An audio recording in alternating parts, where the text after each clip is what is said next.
Hi friends, അസ്സാം വലൈക്കും. Welcome back to my YouTube channel. അപ്പോൾ ഇന്ന് നമുക്ക് കൊണ്ടോട്ടി പോകാനുണ്ട്. അവിടെ വല്യപ്പൻ്റെ അനിയൻ്റെ 40 അപ്പോൾ ഓരോരുത്തർ ഓരോ സാധനങ്ങളാണ് ഉണ്ടാക്കി വരുന്നത്. അപ്പം ഞാൻ ചട്ടിപ്പത്തിരി ഉണ്ടാക്കാമെന്ന് പറഞ്ഞാൽ അങ്ങനെ ചട്ടിപ്പത്തിരി ഉണ്ടാക്കാൻ വേണ്ടിയിട്ട് നിൽക്കുകയാണ്.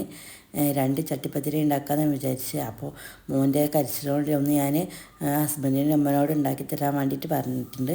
അപ്പോൾ ഒന്ന് ഹസ്ബൻഡിൻ്റെ അമ്മ ഉണ്ടാക്കി തരും, പിന്നെ ഒന്ന് ഞാൻ അങ്ങനെ 2 ചട്ടിപ്പത്തിരിയാണ് ഉണ്ടാക്കുന്നത്. കൊണ്ടുപോകുന്നത് അങ്ങനെ ഇതാക്കണ വേഗം കിച്ചണിലേക്ക് വന്നങ്ങാണ്ട് ചട്ടിപ്പത്തിരി ഉണ്ടാക്കാൻ വേണ്ടിയിട്ട് നിൽക്കുകയാണ്. എന്ത് വെച്ചാൽ മോൻ ഉറങ്ങിയിട്ടുണ്ടായിരുന്നില്ല, അതാ കുറച്ച് ലേറ്റ് ആയിട്ടുണ്ട്.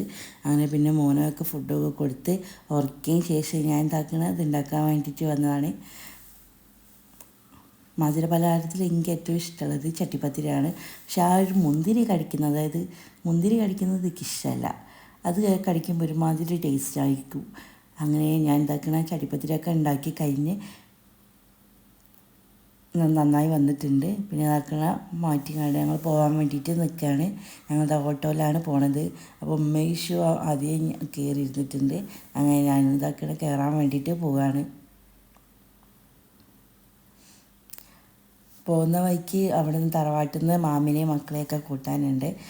ഇഷു പുറത്തെ കാഴ്ചയൊക്കെ കണ്ടിരിക്കുകയാണ്. ഇത് അവിടെ എത്തി ഓരോക്കെ വണ്ടിയിൽ കയറുകയാണ്. അയനെയും മാമിയാണ് ഞങ്ങൾ കൂടെ വരുന്നത്. വലിയപ്പ മാമൻ്റെ കൂടെ പോയി. ഇന്ന് അവിടെ എത്തിയപ്പോൾ ഇഷ അവിടുത്തെ മൂക്ക് ക്രോഷ്യ പഠിപ്പിക്കുകയാണ്.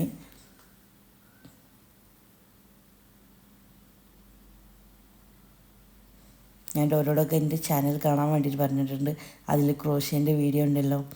അങ്ങനെ മൗലൂദൊക്കെ കഴിഞ്ഞു. അതൊന്നും ഞാൻ വീഡിയോ എടുത്തിട്ടില്ല. മൗലൂദൊക്കെ കഴിഞ്ഞാൽ ഞങ്ങൾ ഇങ്ങനെ ഇരിക്കുകയാണ്. അപ്പോൾ മാമന്മാരൊക്കെ ഇഷുവിനെ ഇങ്ങനെ കളിപ്പിക്കുകയാണ്. പിന്നെ നോമ്പുറക്കാൻ ഏകദേശം സമയം നിന്നപ്പോൾ പിന്നെ പലഹാരമൊക്കെ കട്ട് ചെയ്യാൻ നിന്ന് നെസിമേമയും ഉമ്മയൊക്കെയാണ് ആ കട്ട് ചെയ്യാനൊക്കെ നിൽക്കുന്നത്. ബാക്കിയുള്ളവരൊക്കെ സാധനങ്ങളും ഫ്രൂട്ട്സൊക്കെ എടുത്ത് വെക്കുകയാണ്. ഇതാക്കണമൊക്കെ നോമ്പുറക്കാനുള്ള കാര്യങ്ങളൊക്കെ വേഗം റെഡിയാക്കുന്നുണ്ട്.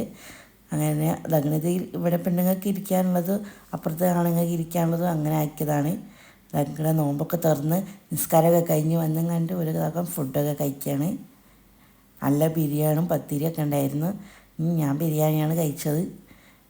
ഞാനും മാമിമാരും മക്കളും കൂടി ഇരുന്നിട്ടാണ് കഴിക്കുന്നത്.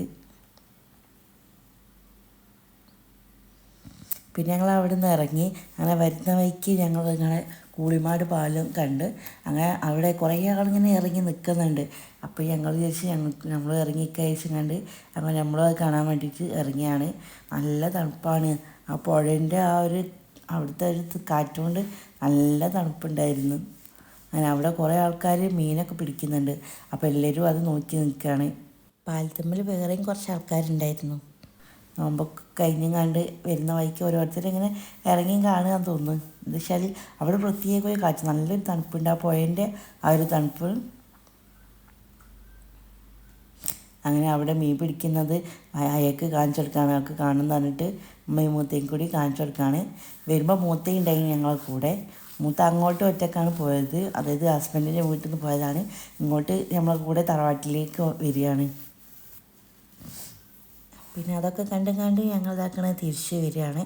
അവിടെ ഉപ്പിലിട്ടുണ്ടായിരുന്നു, അത് വാങ്ങിക്കൊടുക്കായിട്ട് ഞങ്ങളോട് ചൊടിച്ചും കണ്ടിരിക്കുകയാണ്.